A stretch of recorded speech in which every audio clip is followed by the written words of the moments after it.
ನಾನು ಕಳ್ಳಂಬೆಳ, ನಾನು ಈ ಮಡಿರಂಗ ಸ್ವಾಮಿ ದೇವಸ್ಥಾನದ ಧರ್ಮದರ್ಶಿ. ನಾವು ಹಿಂದೆ ಒಂದು ಸಾರಿ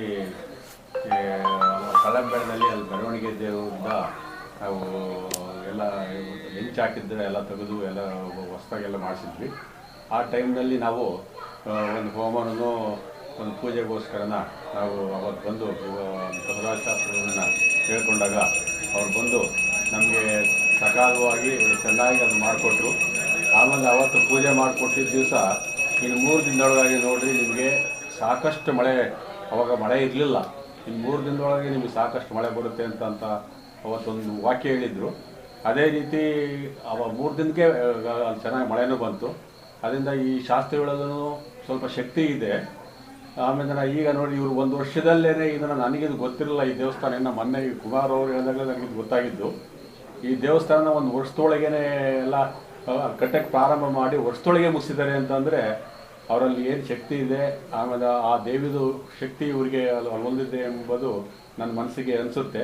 ಮುಂದೆ ಈ ಕ್ಷೇತ್ರ ಇನ್ನೂ ಚೆನ್ನಾಗಿ ಅಭಿವೃದ್ಧಿಯಾಗಿ ಇಲ್ಲಿ ಅಲ್ಲಿ ಬಡ ಮಕ್ಕಳಿಗೆ ಎಲ್ಲ ಅನುಕೂಲ ಆಗಲಿ, ಒಂದು ಮಠ ಶಾಲೆ ಅಂತ ಹೇಳಿ ಮಾಡಬೇಕು ಅಂತ ಇದ್ದಾರೆ ಅಂತ ಹೇಳಿದರು ಇವರು ಕುಮಾರ್ ಅವರು. ಅದೆಲ್ಲ ನೆರವೇರೋಕ್ಕೆ ದೇವಿ ಆಶೀರ್ವಾದ ಇವ್ರ ಮೇಲೆ ಸದಾ ಇರಲಿ ಅಂತ ಹೇಳಿ ನಾನು ಸ್ಮರಿಸ್ತಾ ನನ್ನ ಮಾತುಗಳನ್ನು ಬುದ್ಧಿ. ಒಂದು ಕ್ವಶನ್, ಯಾಕಂದರೆ ಜಾಸ್ತಿನೇ ಬಂತಂತಲ್ಲ ಸತ್ಯನ ಇದು ಅನ್ನದಾಸೋಹಕ್ಕೆ ಭಕ್ತಾದಿಗಳಿಂದ ನೀವು ಏನು ಎಕ್ಸ್ಪ್ರೆಷನ್ ಮಾಡಿತ್ತು ಅದಕ್ಕಿಂತ ಹೆಚ್ಚಾಗಿ ಬಂತಂತೆ ಸತ್ಯನ ಇದು ಅದೇ ಹೇಳಲಿಕ್ಕೆ ಆಶ್ಚರ್ಯ ಆಗುತ್ತೆ. ನಾನು ಇಲ್ಲಿ ಹೋಮಾದಿಗಳನ್ನು ಮಾಡ್ಕೊಂಡು ನಾನು ಕೂತ್ಕೊಂಡಿದ್ದೆ, ಮತ್ತು ಮಹಾರಾಜರು ಬರೋದ ಕಡೆ ಅದ್ರ ಕಡೆ ಗಮನ ಇದ್ದೆ. ಯಾವ ಮಹನೀಯ ಯಾವ ಭಕ್ತ ಪುರುಷ ಆ ಜಾಗಕ್ಕೆ ಎಷ್ಟು ರೇಷನ್ ತಗೊಂಬಂದು ಇನ್ನೂ ನೋಡಿ ಅಲ್ಲಿ ಮೂಟೆಗಳು ನೀವು ಒಂಚೂರು ಅದನ್ನು ಮಾಧ್ಯಮದಲ್ಲಿ ಬಿತ್ತರಿಸ್ರಿ. ಯಾಕೆಂದರೆ ಇನ್ನು 1 ತಿಂಗಳು ದಾಸೋಹ ಮಾಡಿದ್ರು ಕೂಡ ಇನ್ನೂ ಸಾಕಷ್ಟು ದವಸ ಧಾನ್ಯಗಳು ಭಕ್ತರುಗಳ ಮುಖಾಂತರ ಅದು ಯಾವ ದೇವಿ ತಂದು ದೇವಿ ಆಶೀರ್ವಾದ ಕೊಟ್ಟಿದ್ದಾಳೆ ಗೊತ್ತಿಲ್ಲ, ಪ್ರತ್ಯಂಗಿರ ದೇವಿ. ಇಂಥ ಒಂದು ವಿಸ್ಮಯ ನನ್ನ ಜೀವನದಲ್ಲಿ ನಾನು ಎಲ್ಲೂ ನೋಡಿರಲಿಲ್ಲ. ಯಾಕೆಂದರೆ ನಾನು ಕೂಡ ಅಂತ ನೀವು ತಿಳ್ಕೊಂಡಿರೋಷ್ಟು ಶ್ರೀಮಂತ ಅಲ್ಲ, ಬಡವ ನಾನು ಕೂಡ. ಏನು ಬಂದರೆಲ್ಲ 1 ಟಿನ್ ಅಕ್ಕಿ, 1 ಟಿನ್ ಎಣ್ಣೆ, 2 ಪ್ಯಾಕೆಟ್ ಅಕ್ಕಿ, 1 ಕ್ವಿಂಟೋಲು ನಮ್ಮ ಏನು ಹಾಲ್ನಳ್ಳಿ SKG ಅವರು ಮಿಲ್ ಹತ್ರ ಏನು ಮಿಲ್ಲಿದೆ ಅವರು ಸಾಧಾರಣ ಒಂದು 5 ಕ್ವಿಂಟಲ್ ಅಕ್ಕಿಯನ್ನು ದಾನ ಮಾಡಿದ್ದಾರೆ. ಈ ರೀತಿ ಸುಮಾರು ಭಕ್ತರುಗಳು ಅಕ್ಕಿ ದಾನವನ್ನು ಮಾಡಿ ಇವತ್ತೊಂದು ವಿಜೃಂಭಣೆಯಿಂದ ಹೇಳಲಿಕ್ಕಾಗದಷ್ಟು ನನಗೆ ಅತಿಶಯ ಸಂತೋಷ ಆಗ್ತಾ ಇದೆ. ಇದೇ ರೀತಿ ದಾಸೋಹಕ್ಕೆ ಎಲ್ಲರೂ ಕೂಡ ನೆರವು ಮಾಡಿರಿ. ಯಾಕೆಂದರೆ ಈಗ ಭಕ್ತರಿಗೆ ಅನ್ನ ಹಾಕಬೇಕು, ಅನ್ನದಾನ ಮಹಾದಾನ. ಈಗ ನಾವು ಕೂಡ ಒಂದು ಈ ಕ್ಷೇತ್ರದಿಂದ ಒಂದು ಧರ್ಮಸ್ಥಳಕ್ಕೆ ಹೋಗ್ತೀವಿ ಅಥವಾ ಸಿದ್ಧಗಂಗೆ ಮಠಕ್ಕೆ ಹೋಗ್ತೀವಿ, ಎಲ್ಲ ಹೋಗ್ಬೇಕಾದ್ರೆ ನಮ್ಮ ಜೋಬಲ್ಲಿ ಎಷ್ಟೇ ದುಡ್ಡಿದ್ರು ಕೂಡ ಒಂದು ಹೋಟೆಲ್ ಸುಂದರವಾದ ಹೋಟ್ಲು ಕಂಡ್ರು ಕೂಡ ಇಲ್ಲಪ್ಪ ನಾವು ಅಲ್ಲಿ ಕ್ಷೇತ್ರಕ್ಕೆ ಹೋಗಿ ಪ್ರಸಾದ ಮಾಡೋಣ ಅಂತ ಒಂದು ಭಾವನೆ ನಮ್ಗೆಲ್ರಿಗೂ ಇರುತ್ತೆ. ಅದೇ ರೀತಿ ಈ ಕ್ಷೇತ್ರಕ್ಕೆ ಎಲ್ಲರೂ ಬರ್ರಿ. ಯಾವುದೇ ರೀತಿಯ ಮಧ್ಯಾಹ್ನ 12 ಗಂಟೆ ಮೇಲೆ ಪ್ರಸಾದದ ವ್ಯವಸ್ಥೆ, ರಾತ್ರಿ 10 ಗಂಟೆ 12 ಗಂಟೆ ಆದರೂ ಕೂಡ ಪ್ರಸಾದ ಇದಕ್ಕೆ ಟೈಮಿಂಗ್ಸ್ ಇಲ್ಲ. ಬೆಳಿಗ್ಗೆ ಟೈಮ್ ಏನಕ್ಕೆ ಮಾಡ್ಲಿಕ್ಕೆ ಆಗ್ತಾ ಇಲ್ಲ ಅಂದರೆ ಬೆಳಿಗ್ಗೆ ತಾಯಿಗೆ ಅಭಿಷೇಕ ಪೂಜೆಗಳಿರುತ್ತೆ.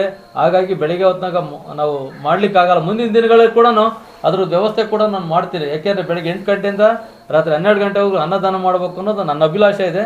ಈಗ ಪ್ರಥಮ ಬಾರಿಗೆ ಮಧ್ಯಾಹ್ನ 12 ಗಂಟೆಯಿಂದ ರಾತ್ರಿ 12 ಗಂಟೆಗೆ ಬಂದರೂ ಕೂಡ ನಾವು ಪ್ರಸಾದ ನಾವು ಕೊಡಲಿಕ್ಕೆ ಒಂದು ಎಲ್ಲ ರೀತಿಯ ವ್ಯವಸ್ಥೆಗಳನ್ನ ಮಾಡ್ಕೊಂಡಿದ್ದೀವಿ. ಹೆಚ್ಚಿನ ಸಂಖ್ಯೆಯಲ್ಲಿ ಬನ್ನಿ. ನೀವೇನು ಈ ಕಡೆ ಭಾಗಕ್ಕೆ ಎಲ್ಲಿ ಹೋಗ್ತೀರಾ, ಈ ನಮ್ಮದು ಏನೋ ದೂರ ಇಲ್ಲ, NH4ಗೆ ಒಂದು ಅರ್ಧ ಕಿಲೋಮೀಟ್ರ್ ದೂರ ಇರುವಂಥದ್ದು.